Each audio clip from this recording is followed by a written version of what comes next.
this is Laborz, and these are the paints I used for Zombie Daredevil.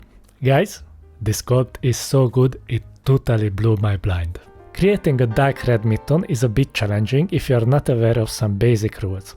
The secret in creating a mid-tone that your subject will read as is in the ratios between your shadows, mid-tones and highlights. I'm using thin layers to build up the opacity over my highlight areas, and I look out for the recessed shadows. Keeping the recessed shadows black will give more depth to the suit, and we need some black present to keep the dark red mid-tone. If you cover the whole surface with Werber's red, once you start the highlight process, your mid-tone can easily change to a more brighter red due to the relative contrast of the color. If your goal is to have a bright red mid-tone, go for it, but don't settle for it because you over-highlighted the surface by mistake. It's very easy to over-highlight anything when you're using thin layers, so try to look out to cover smaller and smaller areas with each layer, and if you do it right, your gradients will be as smooth as Granny's butt cheek.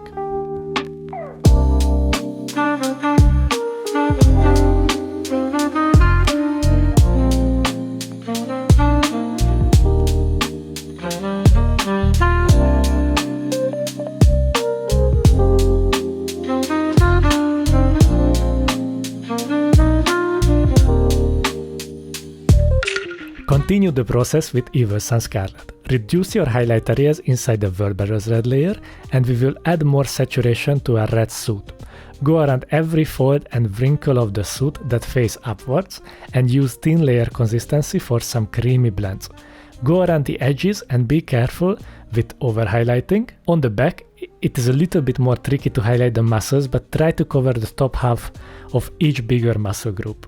It's a little bit uncomfortable to paint these parts, and don't worry about reaching the bottom side of the legs. I give some thought which is easier to highlight the suit or the base first, but I think it's easier to reach the base with your brush once the suit is painted. But you can skip ahead in the video and try it otherwise. Let me know how it worked out for you. Maybe it's easier for you to paint the base first and then the suit. While I'm highlighting, I keep my highlight ratios in check, and whenever I feel like I overdid it on a certain area, I glaze back some Werber's red or black. We are going to fix the desaturated parts of black later, but now it's helpful to have those for more contrast.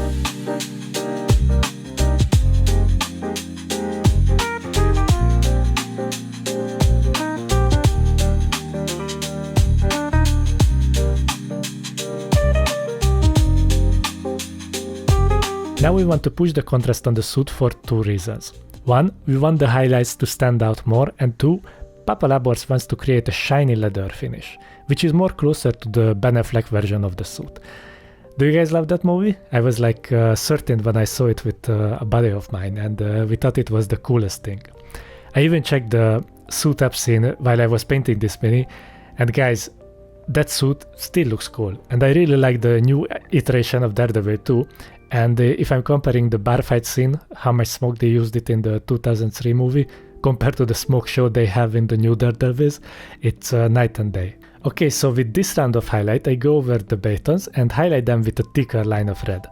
Since those are just simple cylinder shapes and very small, you can highlight them just like this, without any blending, and we'll create a glossy looks once we add more contrast to them. Try to focus these highlights over the shoulders and forehead, and pick out the right eyebrow too for some facial detail.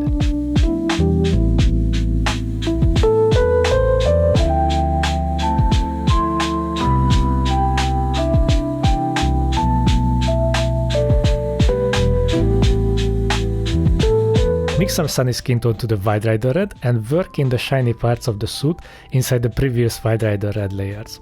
The smaller and smaller we go with our highlight layers, while increasing the contrast, the more shinier the leather will look. It's basically the same when you are painting NMM, but we skip the secondary reflections and bounce lights on this part, but if you want to create a more latex look, then go for it.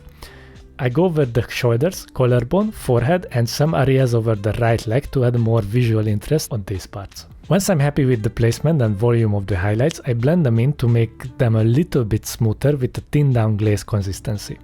I move the brush from the previous to the recent highlight layer and not the other way around to create a gradient.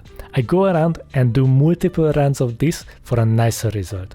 The secret to a nice glaze blending is in brush control, so always remove the excess from your brush on a paper towel before you glaze over the surface to avoid pulling and a huge slap on your tiny hand. After that, I place the maximum value highlights on the suit with sunny skin tone on the forehead, shoulders and batons.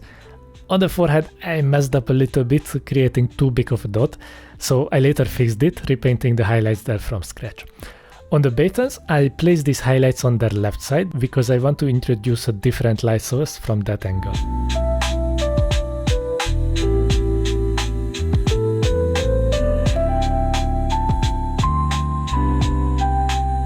To create a color contrast between the orange highlights and the shadows, I apply 17 layers of Macrake blue over the darkest shadow areas.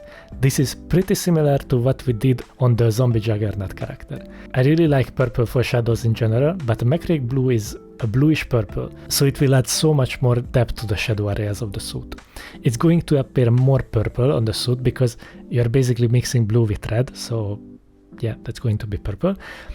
And don't try to go too fast with too thick layers, or you might getting rid of your midtones, and we really don't want that.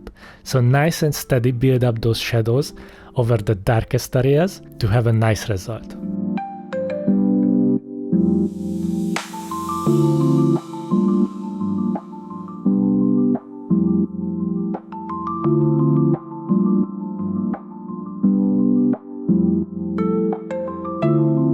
And that's it guys, Zombie Daredevil is ready for the table, and if you like to access to the full painting video, consider joining my Patreon page, like these lovely people who I'm very grateful for.